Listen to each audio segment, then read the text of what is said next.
बोलिए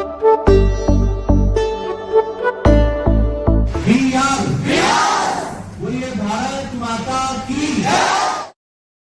हाँ जी, नमस्कार, गुड मॉर्निंग। स्वागत है आप सभी का। क्या हालचाल है? उदय, रचना, दिग्विजय, जितेंद्र, हरिओम, ईशा, विद्या, सुमन, अमन, प्रमोद, राजेंद्र, सीनू, सुधीश, सभी को राम राम, नमस्कार, जय हिंद, सुप्रभात, जय भोलेनाथ, जय श्री महाकाल। सब लोग एकदम फर्स्ट क्लास हो। हम्म, चलिए, एक नंबर, बहुत अच्छे।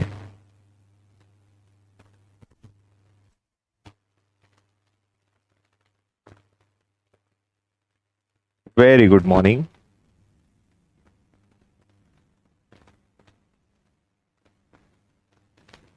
चलो सही है भैया, एकदम बढ़िया।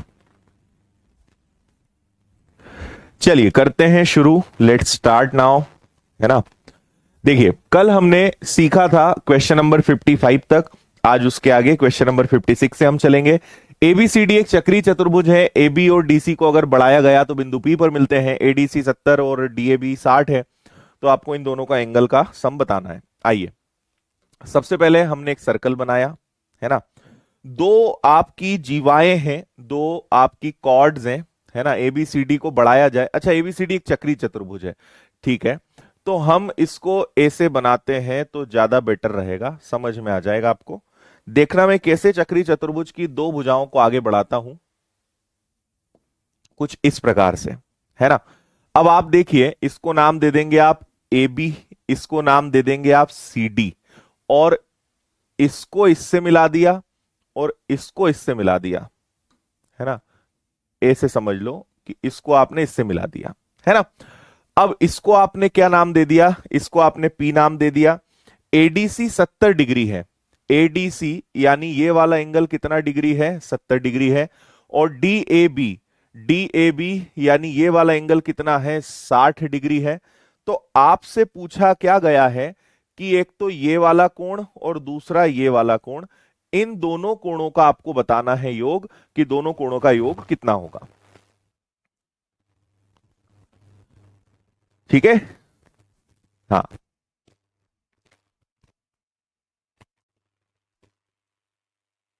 बताइए, क्लियर है?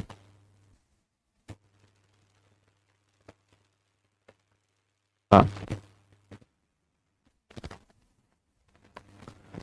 ओके, सब कुछ ठीक है। हाँ, आंसर आ गया है कई लोगों का। देखिए, हम यहां पे क्या करेंगे, मैंने आपको एक छोटी सी चीज बताई थी। जैसे ये एक आपका सर्कल है, एक वृत्त है, और इसके अंदर एक चक्रीय चतुर्भुज इस प्रकार का बना हो, तो मैंने आपको कहा था कि ये जो बाहर की तरफ का कोण बनता है वो इसके बराबर होता है, अंदर बनने वाले कोण के विपरीत के बराबर होता है। तो इसका मतलब क्या हुआ कि अगर यहां पे 60 है तो ये भी 60, दोनों बराबर होंगे, तो ये 60 होगा। ठीक इसी प्रकार ये जो बाहर कोण बन रहा है वो इसके विपरीत के बराबर होगा, यानी 70 होगा। तो इन दोनों कोणों का योग क्या होगा? 60 और 70, यानी दोनों का टोटल कितना हो जाएगा? 130। ए आपका आंसर है। Option A is the answer. बताइए, बात समझ में आई? 130 बिल्कुल करेक्ट, है ना। सिंपल बात है। आप एक काम और कर सकते थे। कैसे? जैसे ये आपका एक चक्रीय चतुर्भुज है, मान लीजिए। आप यहां पे क्या कर सकते थे, जैसे ये है, अगर ये वाला आपका 60 है तो ये वाला क्या होगा? 120 होगा। और अगर इधर 120 है तो इधर कितना होगा? 60 होगा। तो भी वो प्रूव हो जाएगा। ये 60 है तो सामने वाला 120, इधर 120 तो इधर 60। ये 70 है तो यहां पे 110, यहां 110 तो इधर 70, तो भी आपका आंसर आ जाता। अगले क्वेश्चन की तरफ हम चलेंगे।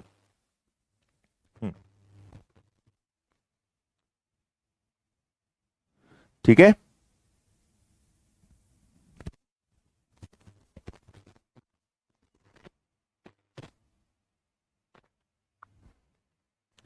पढ़ो इसको अच्छे से।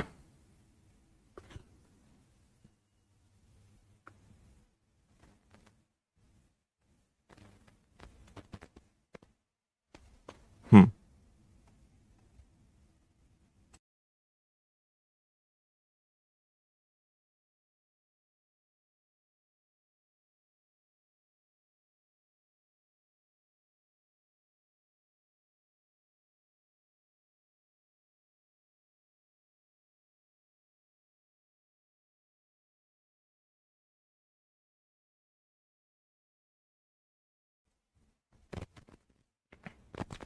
चलिए, 4 सेंटीमीटर त्रिज्या वाले वृत्त के केंद्र से 5 सेंटीमीटर दूरी पर स्थित बिंदु से वृत्त पर खींची गई स्पर्श रेखा की लंबाई ज्ञात करिए। देखिए, हम सबसे पहले यहां पे एक सर्कल बनाएंगे, एक वृत्त बनाएंगे कुछ इस प्रकार का, है ना। फिर आपसे बोल रहे हैं 4 सेंटीमीटर त्रिज्या वाले वृत्त के केंद्र से 5 सेंटीमीटर दूर स्थित, मतलब आप समझिए कि ये इसका सेंटर हो गया, इससे 5 सेंटीमीटर दूर स्थित कोई बिंदु है, उसको आपने कुछ नाम ना भी दें तो चलेगा, और इससे आपको एक स्पर्श रेखा खींचनी है। अगर यहां से हम कोई स्पर्श रेखा खींचते हैं तो वो कुछ इस प्रकार की बनेगी, है ना। और यहां पे वृत्त की त्रिज्या कितनी कही गई है आपसे? वृत्त की त्रिज्या है आपकी 4, रेडियस कितनी है? 4 है। और आपको पता है कि ये रेडियस हो गई और रेडियस यहां पे कितनी है? 4 है।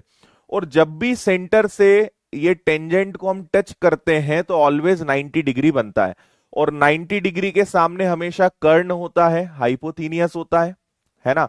तो ये आपका कर्ण हो गया। तो अब आपका एक आधार हो जाएगा, है ना, एक आपका आधार हो जाएगा, एक आपका लंब हो जाएगा। तो आपको पता है कि 3, 4 और 5 तो ट्रिपलेट होता है। अगर 5 है, 4 है, तो यहां क्या आ जाएगा? 3। तो ये जो आपका बिंदु है, इससे ये स्पर्श रेखा की जो लंबाई है वो कितनी हो जाएगी? 3 हो जाएगी। ये आंसर है आपका। आया समझ में? 3 कैसे आएगा? 3, 4, 5 आपका ट्रिपलेट है।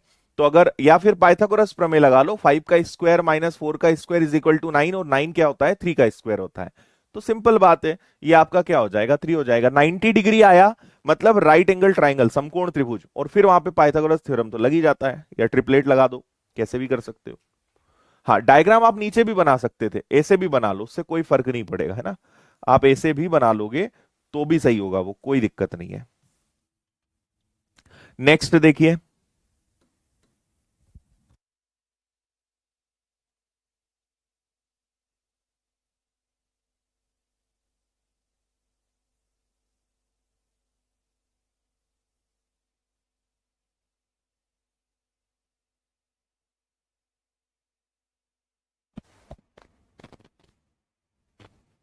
Very good.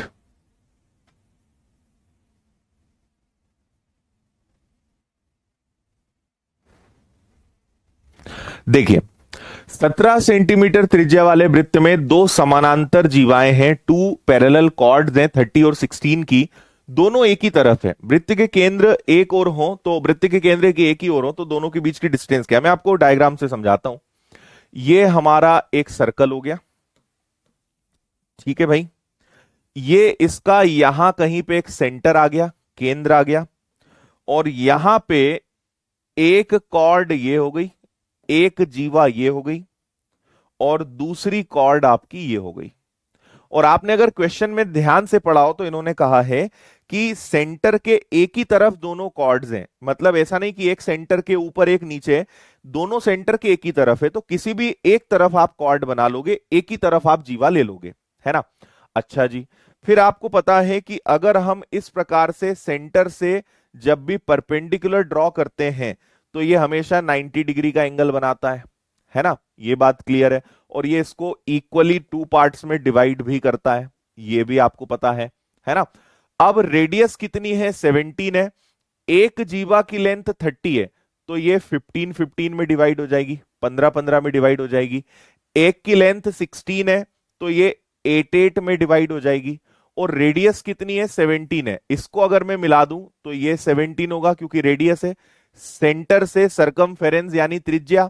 और इसी प्रकार अगर मान लीजिए इसको मैं मिला दूं तो ये भी कितना हो जाएगा? 17 हो जाएगा, हाँ या ना। ये भी कितना हो जाएगा? 17 हो जाएगा। तो आपको दोनों कॉर्ड्स के बीच की डिस्टेंस निकालनी है, यानी आपको यहां से यहां तक का पता लगाना है कि ये कितना होगा, ये आपसे पूछा गया है। बताइए, यहां तक बात समझ में आई?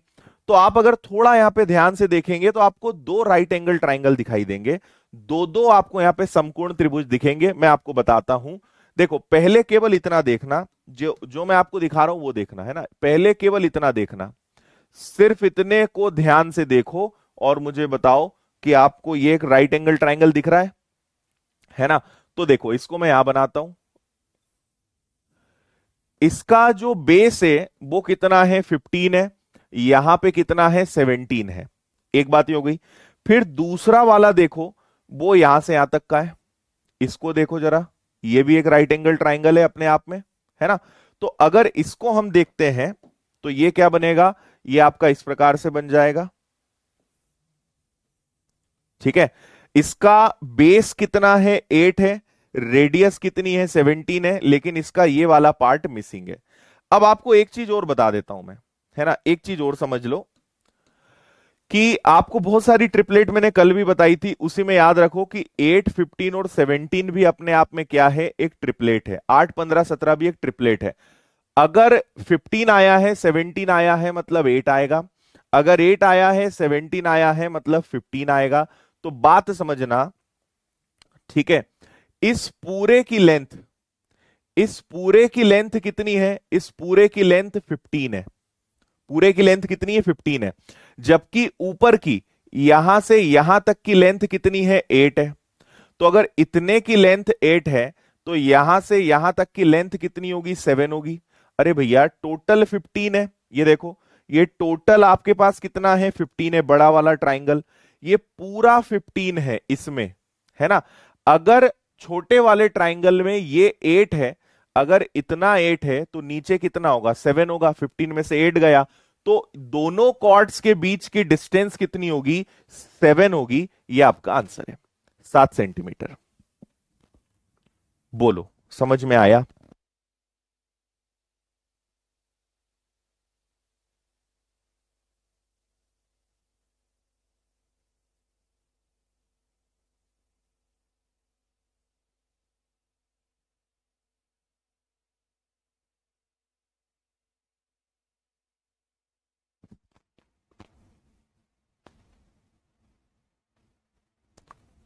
आया समझ में?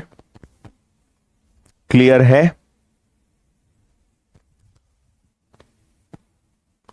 अच्छा, चलो, yes Karan Singh, all the best. हाँ, समझ गए। पूरा मिल गया 15, इतना मिल गया 8, तो बचा कितना, 7। 7 आपका आंसर आएगा। आगे बढ़िए, अगला क्वेश्चन देखिए। यदि एक त्रिभुज की दो भुजाएं 7 और 5 हो तो तीसरी भुजा का निम्न में से कौन सा न्यूनतम मान संभव है ना। टू साइड 7 और 5 है, then minimum possible value of third side is. आपको मैंने दो रूल बताए थे कि किसी भी दो साइड का सम हमेशा थर्ड साइड से बड़ा होता है, और कोई भी दो साइड का डिफरेंस हमेशा थर्ड वाली साइड से छोटा होता है। हिंदी में, किसी भी दो भुजाओं का योग हमेशा तीसरी भुजा से बड़ा होता है, और किसी भी दो भुजाओं का अंतर हमेशा तीसरी भुजा से कम होता है ना। ये आपको हमने नियम बताया था। तो अब जरा इसको हम लगा के देखते हैं। देखिए, हमारे पास दो साइड तो कंफर्म है कि एक 7 एक 5 है। तो हम सबसे पहले एग्जांपल ले लेते हैं 1 का, कि क्या 1 हो सकता है, तो लगा के देखते हैं।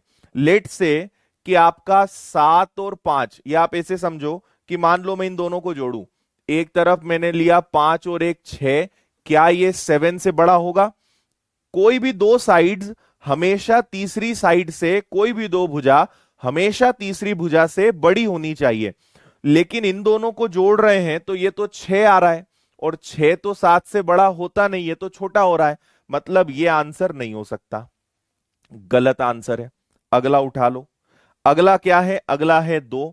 चलो 2 ले लेते हैं। मान लीजिए मैंने इन दोनों को जोड़ा 7, और एक तरफ ये 7 रखा, बड़ा या बड़ा होना चाहिए, तो इक्वल हो रहा है, मतलब ये आंसर भी गलत है। अगला ले लीजिए।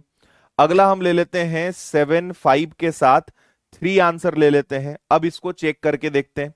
भाई हमने कहा कि 5 + 3 8, 7 से बड़ा होता है। इनका योग 7 से बड़ा है, हाँ। चलो और क्या क्या हो सकते हैं, अब इसको और चेक करते हैं। फिर हमने सोचा कि चलो इसको जोड़ लेते हैं, 7 + 5 को जोड़ लेते हैं, क्या ये 3 से बड़ा है? सही है। फिर हमने सोचा चलो इन दोनों को जोड़ लेते हैं, 7 + 3, क्या ये 5 से बड़ा है? हाँ।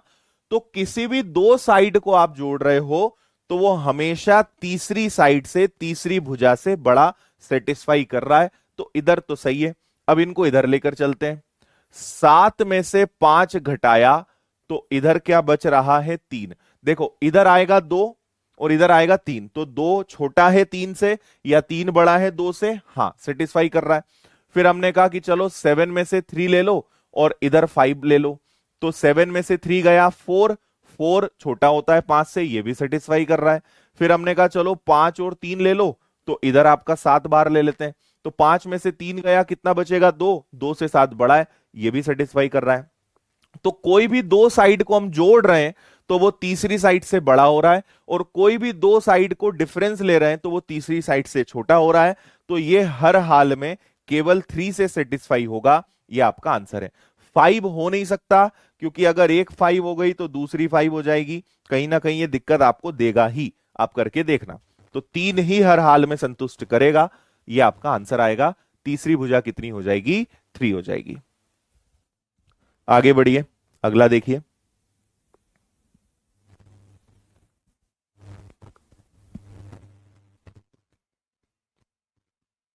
हम्म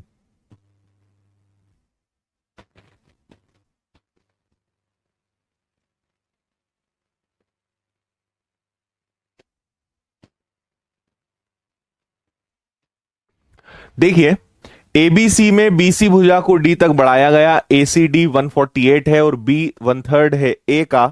तो आपको यहां पर चीजें बतानी है। देखो मैं आपको बताता हूं, ये एक हमारा ट्राइंगल हो गया है ना। इसमें हम क्या करेंगे, एबीसी में बीसी को डी तक बढ़ाते हैं। एक ए हो गया, एक बी हो गया, एक सी हो गया, और इसको आगे बढ़ाते हैं मान लीजिए डी तक, है ना। और ए सी डी यानी ये वाला जो एंगल है ये कितना है? ये 148 डिग्री है। और आपसे बोल रहे हैं कि एंगल बी जो है 1/3 है ए का। एंगल ए का अगर 1/3 निकालोगे तो बी आएगा। तो लेट से कि अगर ये वाले एंगल को मैं 3x नाम दे दूं तो ये वाला एंगल कितना हो जाएगा? x, क्योंकि 3x का 1/3 कितना हो जाएगा? x हो जाएगा। सही बात है ना। तो एंगल बी जो है, एंगल ए का 1/3 है, 1/3 है, तो इसको 3 मान ले तो इसको x मान लेंगे। अच्छा, अब आपको पता है कि ये जो बाहर वाला कोण होता है ये इन दोनों के इक्वल होता है। तो 3x और x कितना हो गया आपका? 4x is equal to what? 148 degree. अगर 4 से कैंसिल करोगे तो 4 3 जार 12 और 4 7 जार 28। तो x की वैल्यू कितनी आ गई? x की वैल्यू आपके पास आ गई 37 डिग्री। लेकिन आपसे पूछा क्या है? कोण ए का, अच्छा यहां पे थोड़ा सा टाइपिंग एरर है। आपसे कोण ए का मान पूछा है, इंग्लिश में तो सही है, हिंदी में गलत है। एंगल ए का मान पूछा है, तो एक्स की वैल्यू 37 है, तो 37 का आप 3 गुना कर दोगे, 3 का 37 से मल्टीप्लाई कर दोगे, so it will become 111 degree. ये आपका आंसर है, ऑप्शन सी। ये एक बहुत अच्छा नंबर है, हमेशा याद रखना। 37 का ट्रिपल हमेशा क्या होता है? 111। 37 इंटू 3 इज इक्वल टू 111। बस हो गया। इन दोनों का योग इसके बराबर होगा। x की वैल्यू 37, 37 का ट्रिपल, 111 आंसर आ जाएगा।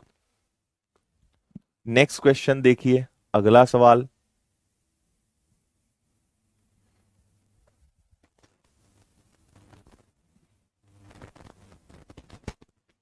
हाँ, समझ में आ गया ना।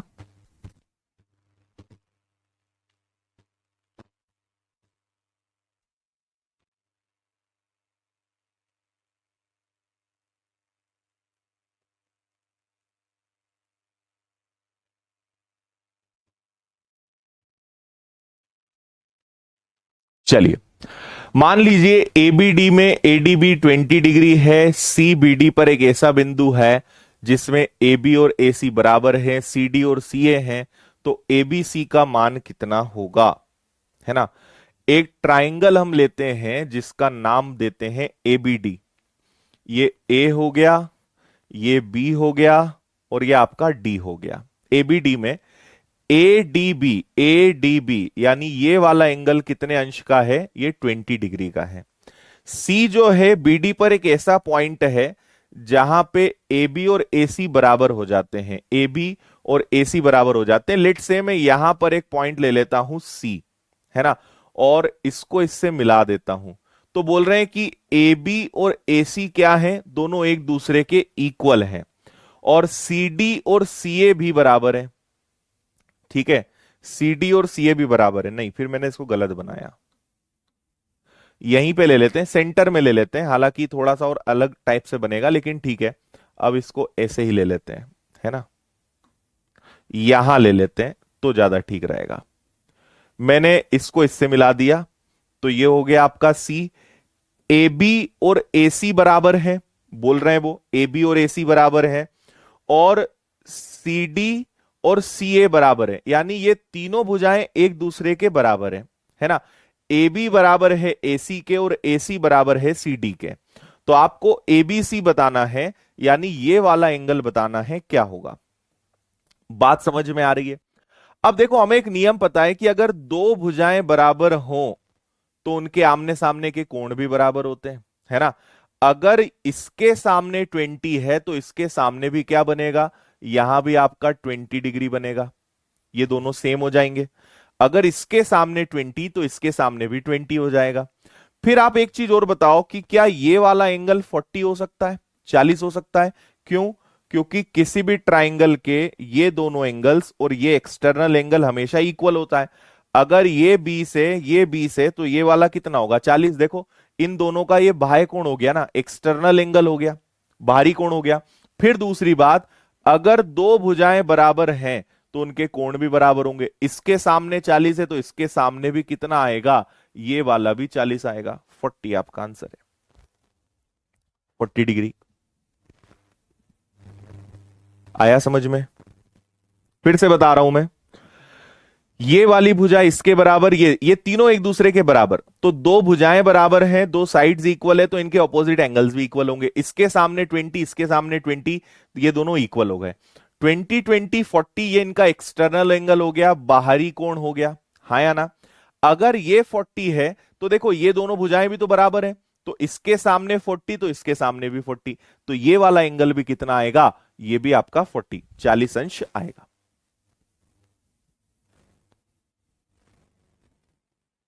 ओके। एसी, देखो इन्होंने ऐसा नहीं बोला है कि सी मिड पॉइंट है, हम सी को कहीं भी ले सकते हैं, हम सेंटर में भी ले सकते हैं, कहीं भी ले सकते हैं, सी कहीं भी आ सकता है, डजेंट मीन कि वो मिड में आएगा, ऐसा उन्होंने कहीं नहीं बोला। तो आप कहीं भी ले लो, कोई दिक्कत नहीं है। नेक्स्ट,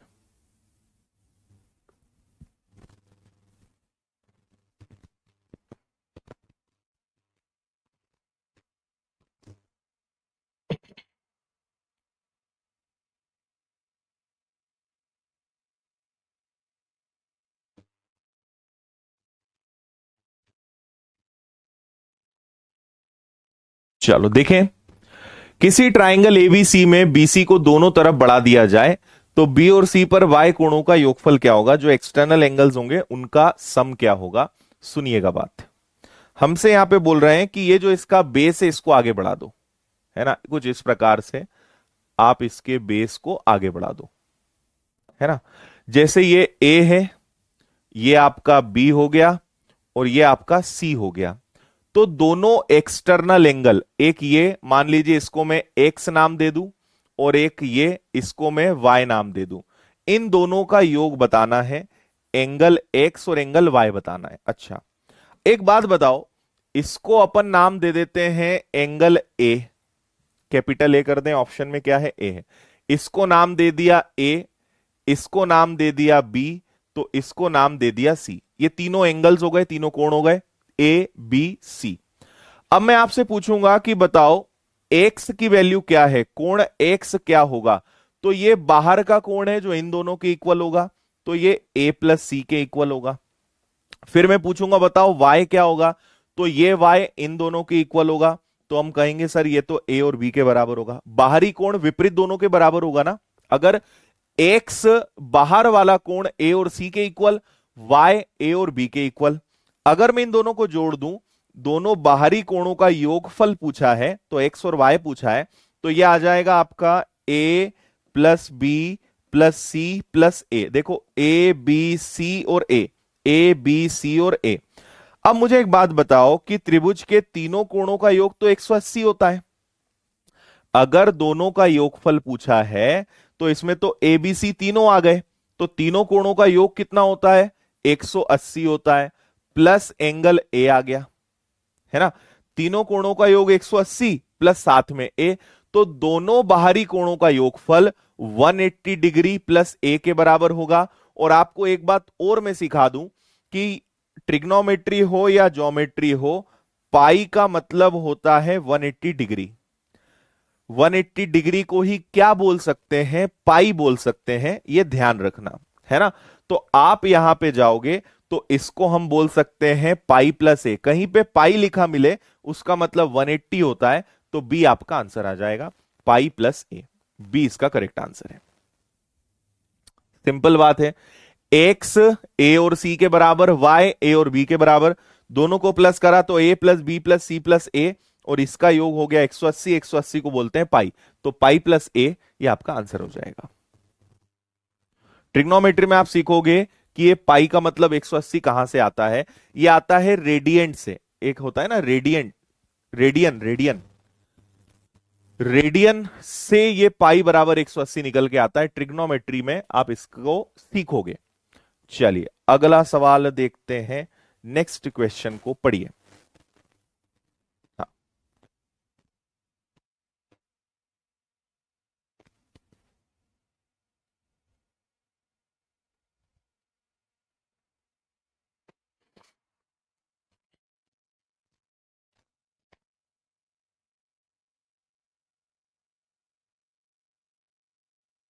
ठीक है।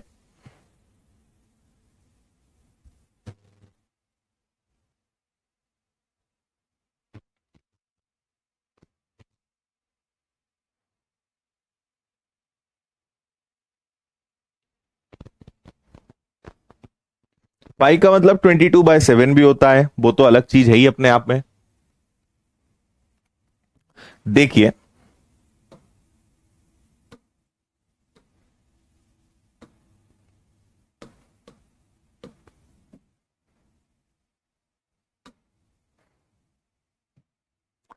देखिए आपसे बोला है किसी ट्राइंगल में एंगल बी और सी दोनों 78 है। ये हो गया आपका ए, ये हो गया बी, ये हो गया सी। बाहर लिख देते हैं, ये वाला पूरा एंगल कितना है, 78 है, और ये वाला भी पूरा एंगल कितना है, अपने आप में 78 है। एसी और ए बी पर डी और ई इस प्रकार है ना। एसी और ए बी पर, एसी पर होगा डी, यहां ले लेते हैं एक डी, और ए बी पर क्या है, ए बी पर ई है, तो ए बी पर ले लेते हैं ई, यहां पे मैंने ई ले लिया। इस प्रकार है कि डीबीसी 51 डिग्री है। डीबीसी, डी को बी से मिलाना पड़ेगा, है ना। डी बी सी, यानी ये अंदर का एंगल कितना है, ये आपका 51 डिग्री है। और ईसीबी, ईसीबी इसको मिला देंगे ई से लेकर सी तक और फिर बी तक, तो ये अंदर वाला जो नीचे वाला कोण है ये कितना हो जाएगा, 24 हो जाएगा। तो ईडीबी बताइए, ईडीबी बताइए, यानी इसको इससे मिला देते हैं, ठीक है, इसको इससे मिला दिया। ई डी बी, ये वाला एंगल आपको पता लगाना है कि ये वाला क्या होगा। बात समझ आ रही है? ठीक है। अब यहां पर पहले तो एक चीज देखो, ये पूरा 78 है, उसमें से 51 गया, तो आपके पास कितना बचा, 27। ये वाला कोण कितना है, 27 है। इसी प्रकार इधर आ जाओ, तो इधर पूरा कितना है 78 है, उसमें से आपका 24 गया, तो 8 में से 4 गया, 7 में से 2 गया, तो ये वाला एंगल कितना हो गया, ये वाला एंगल 54 हो गया। और ये वाला एंगल कितना हो गया, ये वाला आपका 27 हो गया। ये तो हम आराम से बता सकते थे, है ना। अरे 78 में से 51 गया तो 27, 78 में से 24 गया तो 54। ये बात भी आपको बात समझ में आ गई है ना। हाँ, ओके।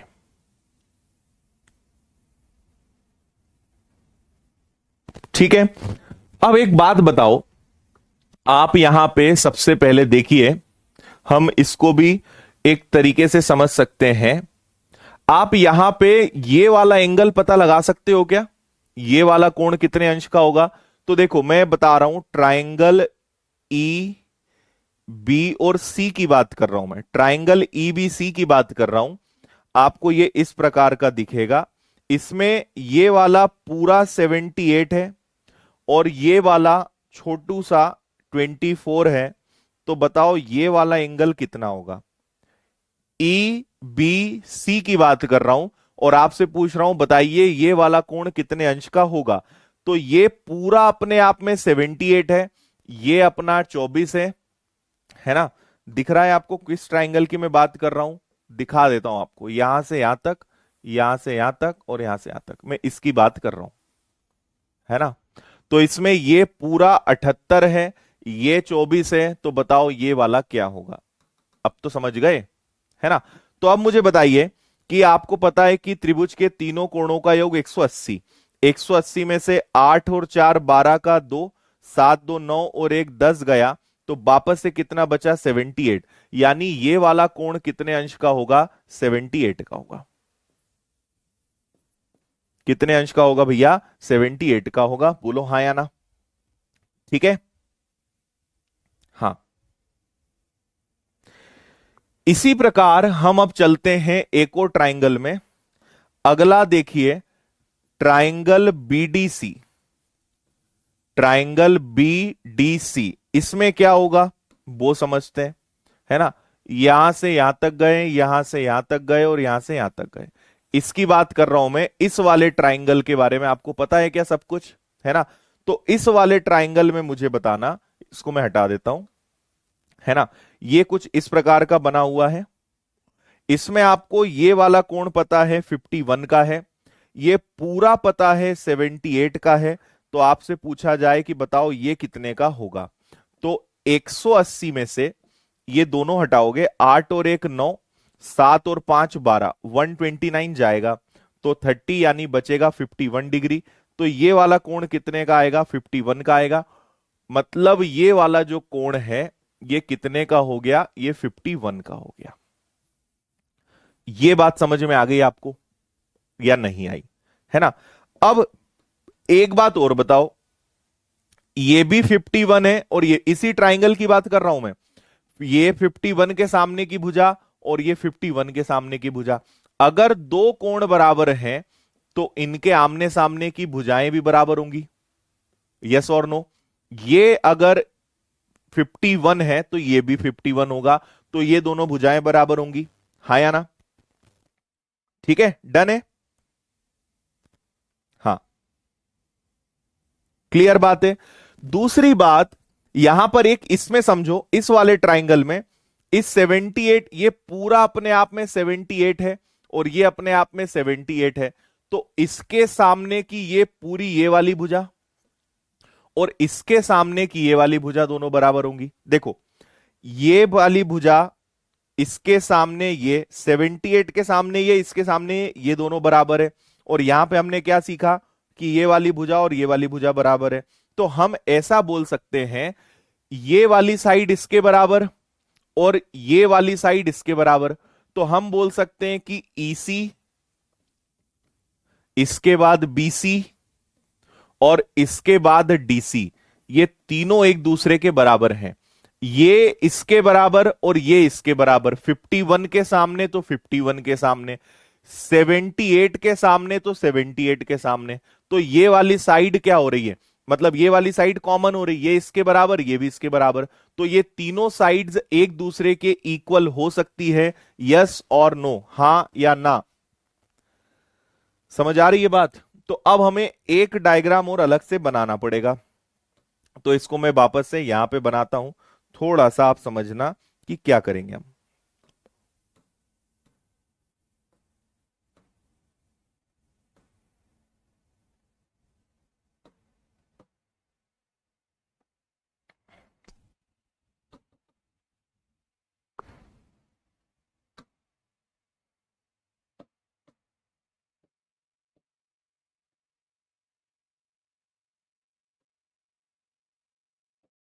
देखते जाना जरा, है ना। अब आप एक छोटा सा काम करो, केवल इतने की बात हम कर रहे हैं ना, ये वाला, ये जो इतना है ना, सिर्फ इतने को हम बनाएंगे।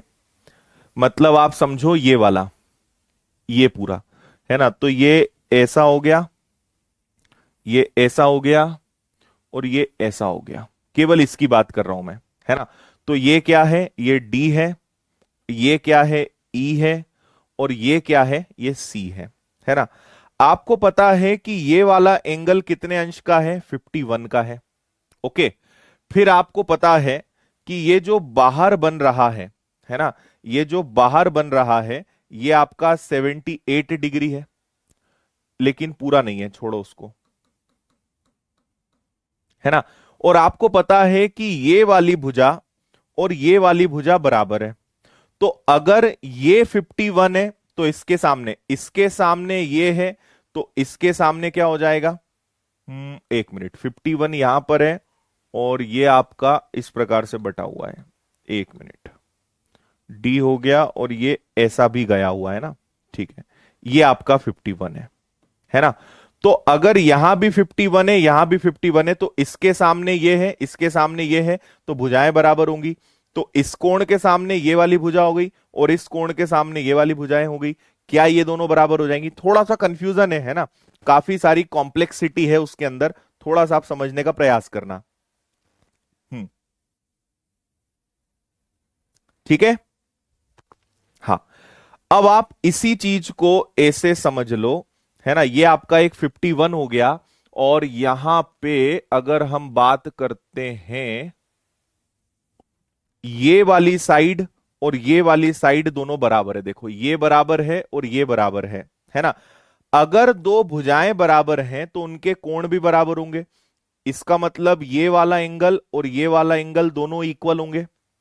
तो अगर इस 180 में से, अच्छा ये 51 नहीं है, 54 है, ये 54 है ना, 54 को माइनस कर दें तो बचेगा कितना, 10 में से 4 गया आपका 6, और 17 में से 5 जाएगा, 17 में से 5 जाएगा, तो कितना बचेगा, 12।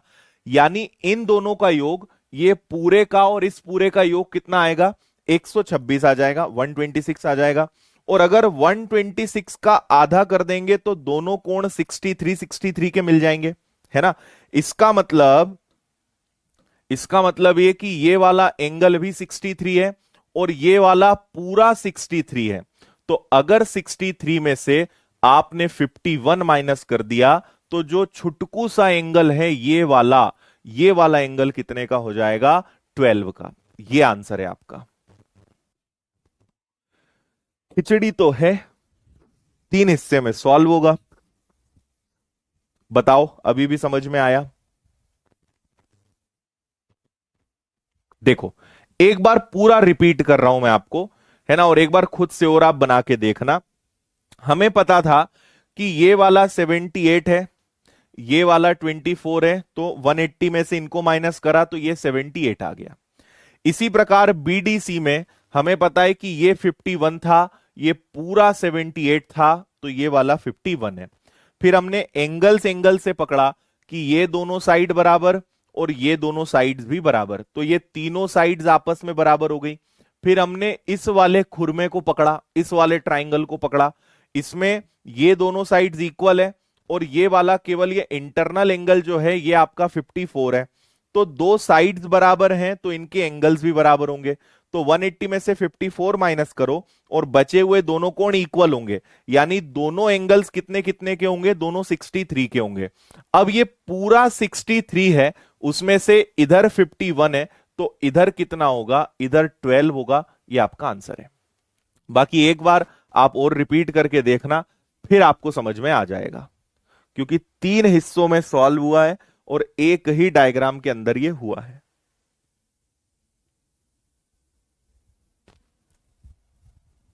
ठीक है,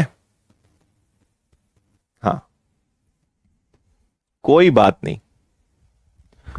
चलिए अगला क्वेश्चन देखेंगे।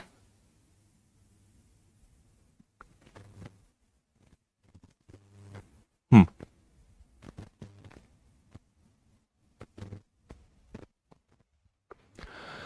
समबाहु त्रिभुज की माध्यिका 9 है, आंतरिक वृत्त की त्रिज्या क्या होगी। देखो, आपने जैसे ही सुना समबाहु त्रिभुज, समबाहु त्रिभुज यानी इक्विलेटरल ट्राइंगल, और समबाहु त्रिभुज में चारों केंद्र है ना, ऑल 4 सेंटर सब एक ही जगह होते हैं, है ना। तो आपने माध्यिका खींची तो ये माध्यिका आ गई, है ना। यहां कहीं पे सेंटर बनेगा और चारों सेंटर यही होते हैं, ठीक है। और ये किस अनुपात में डिवाइड होती है, 2:1 में। और जब आप इसके अंदर अंतः त्रिज्या, मतलब आपसे पूछा जाएगा आंतरिक वृत्त की त्रिज्या, यानी इसके अंदर जब सर्कल बनेगा तो इसकी त्रिज्या आपसे पूछी जाएगी, तो उसको मैं बना के आपको दिखाता हूं, है ना। तो ये कुछ इस प्रकार का बनेगा। तो अल्टीमेटली यहां से ये यहां तक जो होगा यही तो रेडियस होगी, है ना। तो वो 2 और 1 के रेशो में, अगर इसकी मीडियन 9 है तो 9 को 2 + 1 3 से डिवाइड करो और केवल 1 यूनिट की वैल्यू बताओ ताकि रेडियस मिल जाए। तो रेडियस कितनी मिल जाएगी, 3 सेंटीमीटर। ये आपका आंसर है। ठीक है, ये तो आसान है। आपको बस इसकी रेडियस बतानी है। तो रेडियस बतानी है तो पूरी माध्यिका 2 और 1 के रेशो में डिवाइड होती है। तो 9 को 2 + 1 3 से डिवाइड करा, multiply by 1, answer is 3। Next,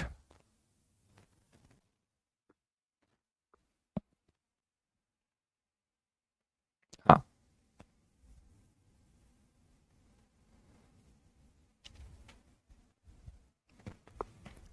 समकोण त्रिभुज में एंगल भी 90 डिग्री है, राइट एंगल ट्राइंगल भी बोल दिया, और 90 किसको लेना है वो भी उन्होंने बता दिया। ये ए ले लो, बी को 90 डिग्री बनाना है तो इसको सी ले लो, है ना। ए बी की वैल्यू कितनी है, 3 है। एसी की वैल्यू कितनी है, 5 है। तो 3 4 5 का ट्रिपलेट लग जाएगा। तो अंतः वृत्त की त्रिज्या बताना है। तो राइट एंगल ट्राइंगल के अंदर अगर कभी सर्कल बनता है तो उसकी रेडियस आपको पता लगानी होती है।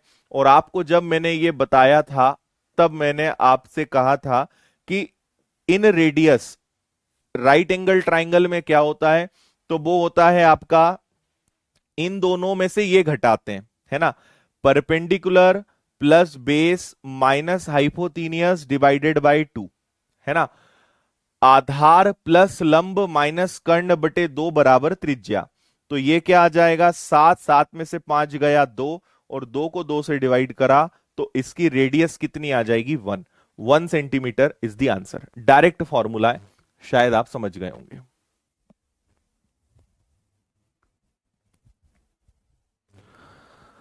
आधार लंब को जोड़कर कर्ण को घटाकर 2 से भाग देंगे तो आपको इन रेडियस मिल जाएगी, अंतः त्रिज्या मिल जाएगी। अगला सवाल।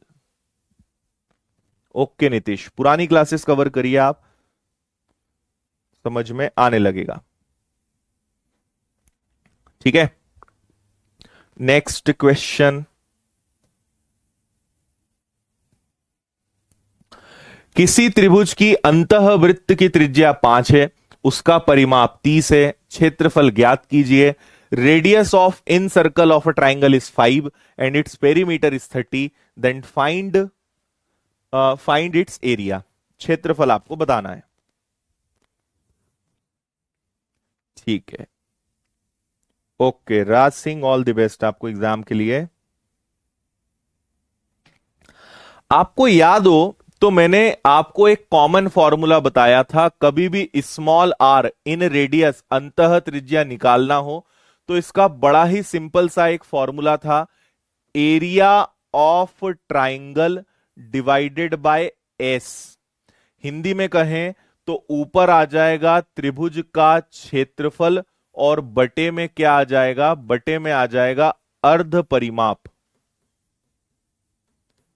है ना। अगर स्मॉल आर निकालना है तो उसका फॉर्मूला है area of triangle divided by S, अर्ध परिमाप। तो ये आपकी रेडियस हो गई। एरिया ऑफ ट्राइंगल यही तो निकालना है, ये तो अपने को पता नहीं। और अर्ध परिमाप क्या होता है, परिमाप का आधा, है ना। अच्छा, रेडियस कितनी है, रेडियस हमारे पास 5 है। तो देखो इधर बचेगा ये 30 का आधा 15, 15 का 5 गुना, तो क्षेत्रफल कितना आ जाएगा 75 स्क्वायर सेंटीमीटर, ऑप्शन डी।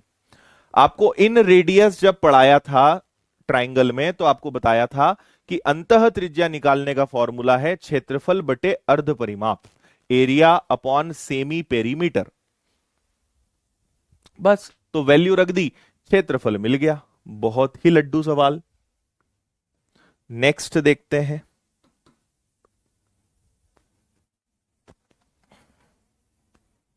हाँ,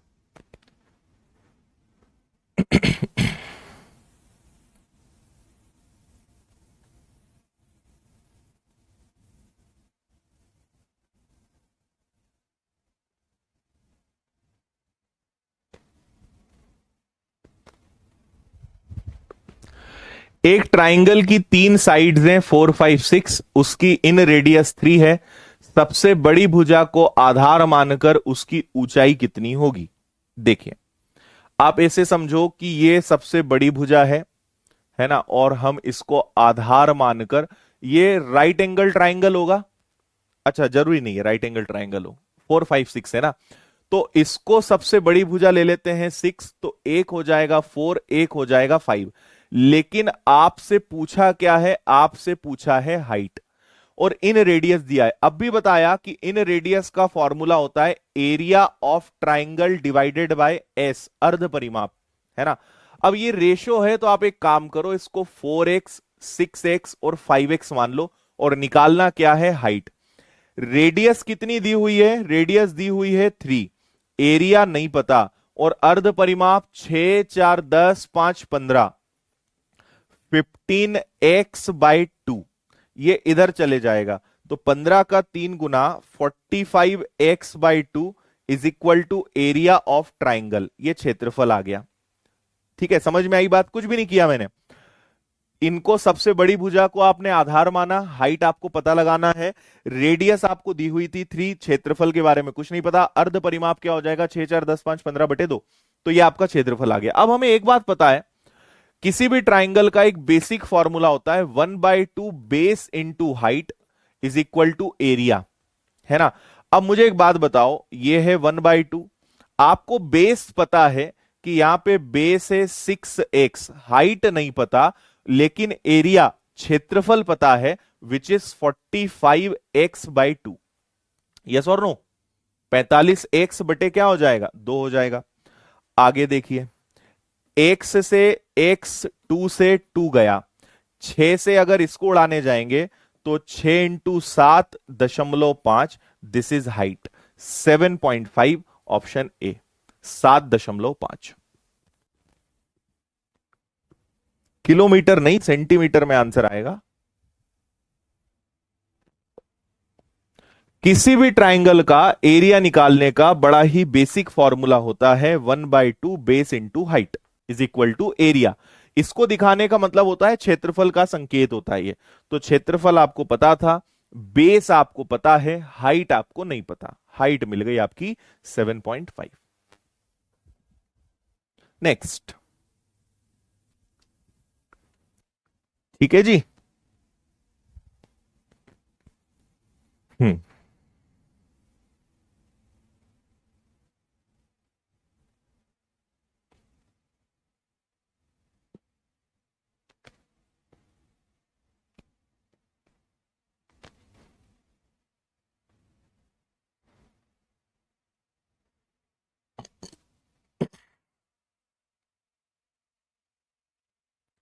okay, very good. Triangle ABC में ए 70 है, बी 80 है और डी एबीसी का अंतः केंद्र है, एसीबी 2x है, बीडीसी y है। x और y की वैल्यू क्या होगी? देखो डायग्राम बनाएंगे तो ही कुछ समझ में आना है। ये a हो गया, ये b हो गया, ये c हो गया, है ना। a 70 डिग्री है, ये वाला एंगल कितना है? ये वाला 70 है। b 80 है, b वाला कितना हो गया? 80 हो गया, है ना। और आपसे बोला है ACB, यानी ये वाला एंगल कितना है? 2x है। कोई समस्या नहीं है, त्रिभुज के तीनों कोणों का योग 180 होता है। एक 80 है, दूसरा 70 है और तीसरा 2x है। तो 80 और 70 150, 150 गया तो बचा आपके पास 30 इज इक्वल टू 2x। तो x की वैल्यू तो आ गई 15। x की वैल्यू कितनी आ गई? 15। और सुनो, ठीक है, एक बार और ट्राइंगल बना लेते हैं। अब यहां पे मुझे बताइए, ये A है, ये B है, ये C है ना, और BDC Y है। BDC यहां पे आपसे बोला है कि एक केंद्र है जो अंतः केंद्र है। अंतः केंद्र को हम क्या बोलते हैं? I, है ना। तो इसको इससे मिला दिया, इसको इससे मिला दिया, और ये वाला केंद्र हमें बोला गया, है ना। तो आपको पता है कि अंतः केंद्र में, इन सेंटर में, ये वाला जो केंद्र होता है ये होता है 90 डिग्री प्लस सामने वाले कोण का आधा। ये वाला इसका हाफ होगा, है ना, ये वाला एंगल। तो आपको बोला गया है, अच्छा इसको इन्होंने डी नाम दिया है तो अपन अपने मन से नहीं डी नाम दे देते हैं। तो 90 डिग्री प्लस सामने वाले कोण का आधा, तो 90 प्लस 35 यानी 125, ये आपका y हो जाएगा। तो x की वैल्यू 15 है, y की वैल्यू 125 है। b आपके क्वेश्चन का आंसर है, 15 और 125।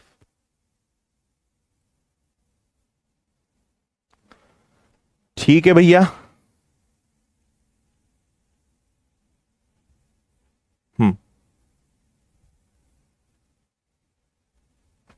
ओके,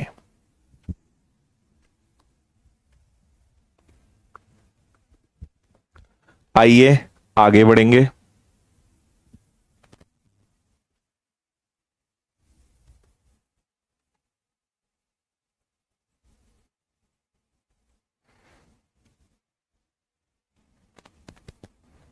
पढ़ो जरा ध्यान से, डायग्राम बनाने की कोशिश करो।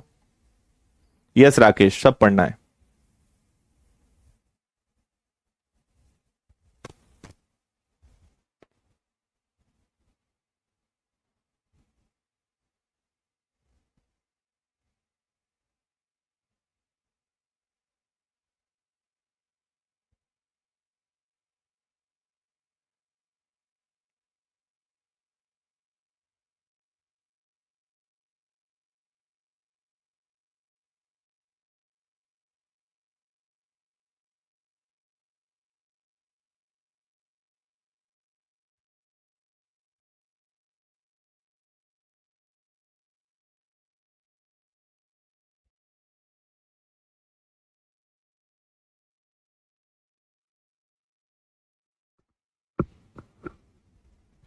ठीक है, इन सेंटर एंगल बाई सेक्टर से बनता है। यस गौरव, राइट।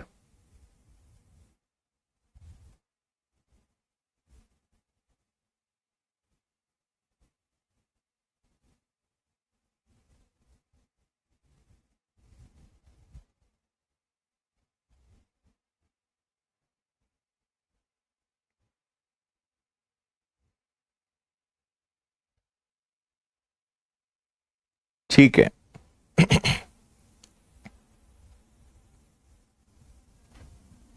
चलिए, आपसे यहां पे हालांकि डायग्राम बना के दे दिया गया है, लेकिन मैं आपको बताऊं तो डायग्राम से अपना काम, डायग्राम तो अपने को अलग से और बनाना पड़ेगा।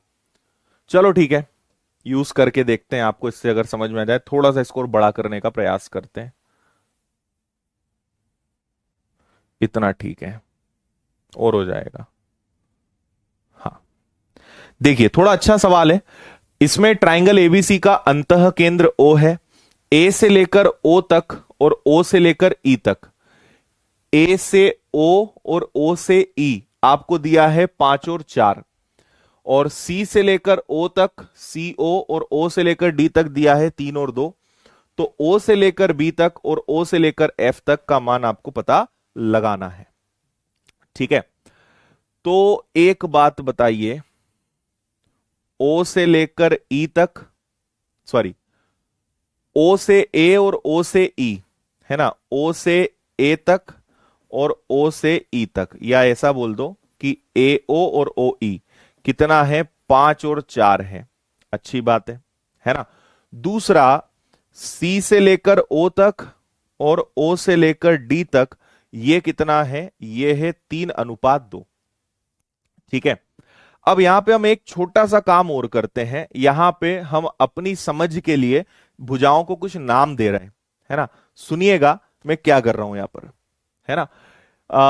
कौन सा कलर दिखेगा आपको, ये वाला दिख जाएगा। हम इस वाली भुजा को नाम दे रहे हैं A, मतलब किसको, B से लेकर C तक, इसको हम क्या नाम दे रहे हैं, इसको हमने नाम दे दिया A। ठीक है, फिर इसको नाम दे देते हैं, है ना, इसको नाम इससे दे देते हैं, इसको नाम दे देते हैं B। ठीक है, और इसको नाम हम दे देते हैं C, और ये आपका ऑलरेडी क्या है, A है। इतना समझ में आया, ये हो गया A, ये हो गया B और ये हो गया आपका C। हमें 3 भुजाएं यहां पर मिल गई, है ना। अच्छा, अब आपको एक चीज और समझाते हैं, है ना। जैसे O से लेकर मुझे अगर A तक जाना है और O से लेकर E तक जाना है, इसको थोड़ा सा आप समझना। हम किसकी बात कर रहे हैं, A से लेकर O तक और O से लेकर E तक, है ना। यहां तक समझ में आया सभी को, सिर्फ मैंने अभी नाम रखे और कुछ भी नहीं करा है। हाँ ठीक है भाई, बिल्कुल ठीक है।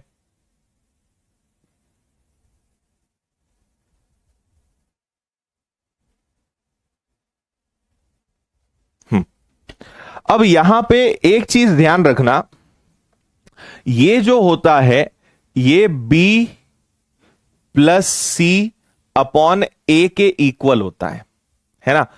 ये क्या होगा, जो O से लेकर A तक है ये हमेशा B और C के बराबर होता है, और जो आपका O से लेकर E तक है ना, ये हमेशा A के बराबर होता है। ये एक रेशो होता है जो आपको ध्यान रखना है ना। मतलब बेसिकली ये जो इनका जो रेशो होता है और ये दोनों भुजाओं का जो रेशो होता है वो बराबर होता है, एक थ्योरम है, और ये जो रेशो होगा ये इसके बराबर होगा। ठीक इसी प्रकार अगर आप यहां पे देखोगे C से लेकर O तक और O से लेकर D तक, तो देखो इसको थोड़ा सा समझना। C से लेकर O तक, यहां से यहां तक जाओगे, है ना, और इसके बाद यहां से यहां तक जाओगे, तो मुझे बताइए ये किसके बराबर होगा, C से लेकर O और इसके बाद आपको जाना है। तो देखो ये वाली जो भुजा होगी,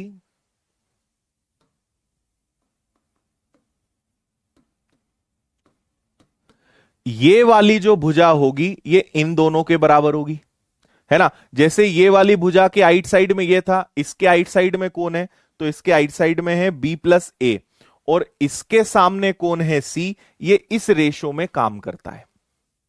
बात समझ रहे हो, B प्लस C, ये भुजा इन दोनों के बराबर और ये भुजा इसके सामने। इसी प्रकार ये होगा सेंटर तक, तो ये इस रेशो में होगा और ये वाला इसके सामने के बराबर होगा। ऐसा ये थ्योरम एक होता है, एक प्रमेय होता है जो ये वर्क करता है। समझ में आ रही है बात, ठीक है।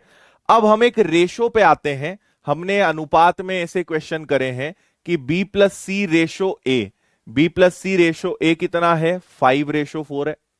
दूसरा B plus A ratio C किस अनुपात में है, तो ये 3:2 में है। इनका योग कितना है, 9, तो 9 का मल्टीप्लाई इधर, इनका योग कितना है 5, 5 का मल्टीप्लाई इधर और सॉल्व करेंगे तो 5 और 5 हो गया 25, 5 और 4 हो गया आपका 20, 9 और 3 हो गया 27 और 9 और 2 हो गया आपका 18, है ना। अब आपसे एबीसी की वैल्यू पूछी जाए, भाई इनका टोटल सबका योग कितना आना है 45, इनको जोड़ लो या इनको। तो ए कितना दिख रहा है, ए मुझे दिख रहा है 20, सी कितना दिख रहा है, सी मुझे दिख रहा है 18, है ना। तो ये हो गया 38, तो बचा कितना 7, तो बी की वैल्यू कितनी आ जाएगी 7। अब फाइनली हम आते हैं जो हमसे पूछा है बीओ अपॉन ओ एफ, है ना। हमसे पूछा है बी से लेकर ओ तक और ओ से लेकर एफ तक। अब समझना, आप अब समझ गए हो क्या करेंगे, है ना। आपसे अगर मैं पूछूंगा, इसको हटा देते हैं, बी से लेकर ओ तक, यहां से यहां तक जाना है तो इसके आजू बाजू में कौन, इसके आजू बाजू में ए प्लस सी, तो नीचे डेफिनेटली बी आएगा क्योंकि इसके सामने कौन बी। तो ए और सी को जोड़ना है, ए और सी को अगर मैं जोड़ूंगा तो ये बनेगा हमारा 38 38 और नीचे आ जाएगा बी, बी आ जाएगा 7। ये आपके क्वेश्चन का आंसर होगा 38/7, ऑप्शन सी, 38/7। रेशो तो पीछा नहीं छोड़ेगा, ठीक है।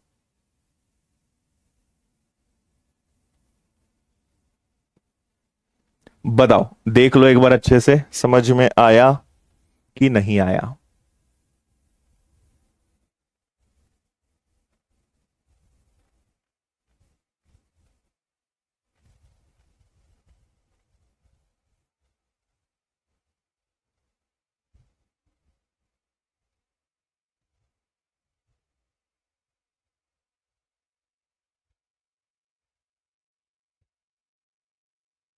ठीक है, ये जो लाइन होगी इसके बराबर और ये वाली इसके सामने के बराबर, बस एक बार आप रिपीट करके देखना, आपको समझ में आ जाएगा। और ये तो पूरा अनुपात का खेल है, इसमें तो कुछ नया है ही नहीं। चलिए, तो बाकी के क्वेश्चन हम आपको होमवर्क में देते हैं, 4-5 सवाल, इनको आप करके आइएगा। और आपको हर दिन सारे क्वेश्चंस को लिख लिख कर प्रैक्टिस जरूर करनी है, तभी आपके दिमाग में ये बैठेंगे, है ना। तो कल सैटरडे है लेकिन कल अपनी क्लास लगेगी, तो कल हम वापस अपने समय पर मिलेंगे और इस चैप्टर को कंटिन्यू करेंगे। ठीक है जी, ओके है, बिल्कुल। चलिए, बाकी आज रात को भी मिलते हैं 8:30 बजे परसेंटेज की क्लास में, और कल वापस अपने समय पर मिलेंगे। तब तक के लिए tata, bye bye, take care, जय हिंद, वंदे मातरम। खुश रहिए, मस्त रहिए, मुस्कुराते रहिए, मेहनत करते रहिए। बहुत बहुत धन्यवाद।